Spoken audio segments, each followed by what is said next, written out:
मैं इशा की नमाज पढ़ के जब घर वापस आता, तुम बेड पर बैठी मेरा इंतज़ार करती। मैं तुम्हें देखकर मुस्कुरा देता और सलाम करता, फिर तुम्हारी आगोश में आकर बैठ जाता। कुछ बातों के बाद तुम्हारा हाथ चूमता, फिर तुम्हारे लम्स की खुशबू महसूस करता। तुम्हारी गोद में सर रखकर मेरी जान में लेट जाता। तुम मेरे बालों में से अपनी नाजुक उंगलियां गुजारती। सुकून और नशे में मदहोश तुम्हारा दूसरा हाथ चूम कर अपने कलेजे से लगाता।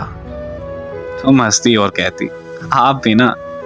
बस फिर मैं नाराज होकर आंखें बंद कर लेता और तुम चुपके से मेरी पेशानी चूमती। ऐसा लगता कि जैसे एक इबादत गुजार बंदे को हजारों साल की इबादत का सिला मिल गया।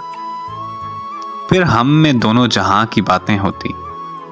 मैं नशे में डूबा हुआ गहरी नींद सो जाता। तुम समझती कि मैं जाग रहा हूं और बोलती चली जाती, कभी हंस देती और कभी अपने लम्स की खुशबू मेरे चेहरे पर निशावर करती।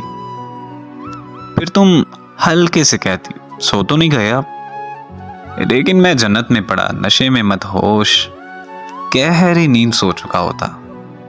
और फिर तुम नाराज हो जाती, मेरे सर के नीचे एक तकिया रखती और फिर तुम मुझे देखकर हंसती।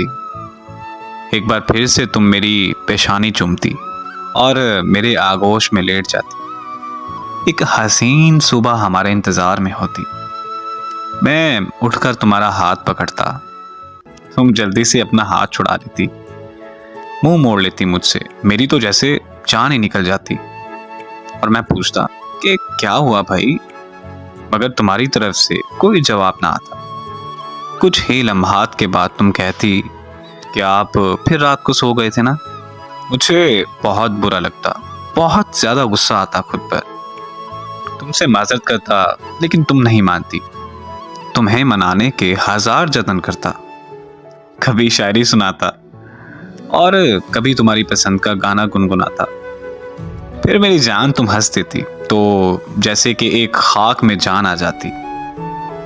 अचानक तुम आंखों में आंसू भर लाती और मेरे सीने से लगकर रोने लगती और मुझसे कहती कि मुझे अच्छा नहीं लगता आपसे नाराज होना, लेकिन आप भी तो ख्याल किया करें ना।